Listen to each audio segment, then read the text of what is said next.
every time we worship, like we've had opportunity to do here this morning, every time we enter into God's presence, there always comes a moment of choice, right?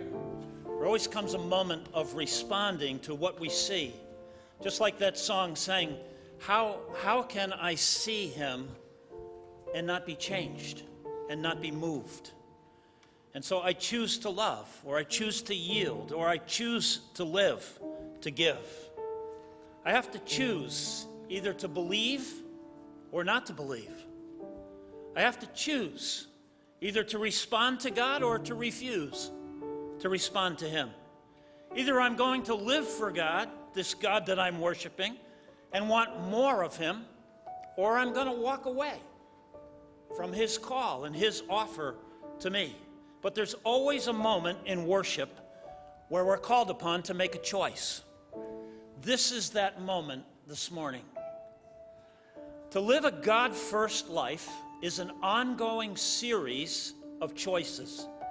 It's deciding to live my utmost for his highest, my best for his glory.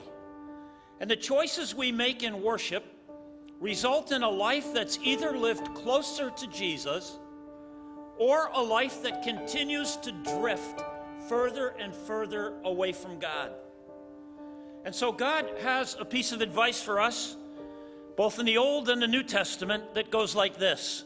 Today, if you hear his voice, if you hear his call, do not harden your hearts. I shared a testimony last week that I think bears repeating this morning. It's the testimony of a person's relationship with God and how it changed as he went through life. He says, at first I saw God as my judge, keeping track of all the things I did wrong so as to know whether or not I merited heaven or hell when I die.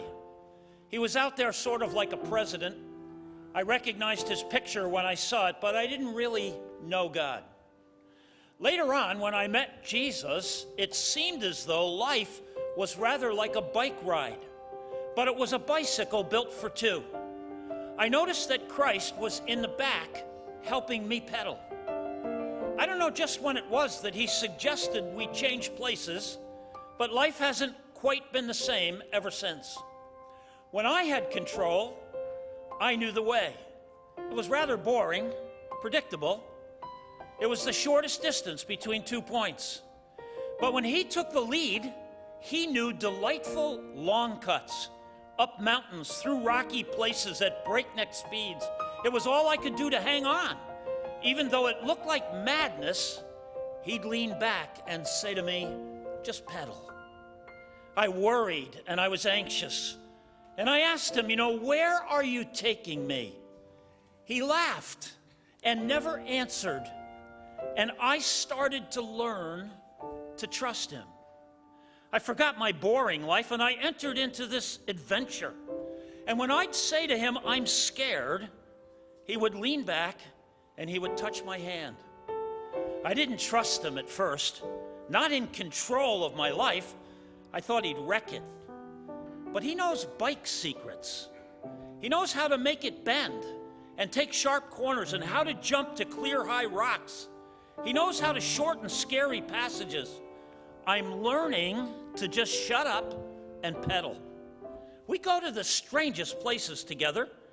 I'm beginning to enjoy the view and the cool breeze on my face with my delightful companion, Jesus Christ. And when I'm sure that I just can't do any more, he smiles and simply says, pedal. In every worship experience, there comes a time when you have to make a choice. And so perhaps this morning, your choice is to stop seeing God as this judge who's just keeping track of everything you do wrong. Maybe it's time to surrender that thought and meet Jesus. And Jesus will show you that God is a very dependable, trustworthy, loving Father. In a few moments, we're going to go together around this table, and we're going to celebrate once again what Jesus did to get rid of everything that's wrong in our lives in God's eyes when he went in our place onto the cross. Maybe you've already trusted Jesus, but maybe he's on the back seat of your life if the truth were to be really known. Maybe you view him as your helper. Help me to be healthy. Help me to get a better job. Help me to fix my spouse. Help me to get over my anger issues. Having Jesus on the back seat of your life, it's like having LeBron James or Tom Brady on the bench. You just can't win the game. But maybe you've realized that Jesus could do a better job at running your life than you can, and you've allowed him to take the front seat. But there's still some areas in your life where it's hard to really trust him.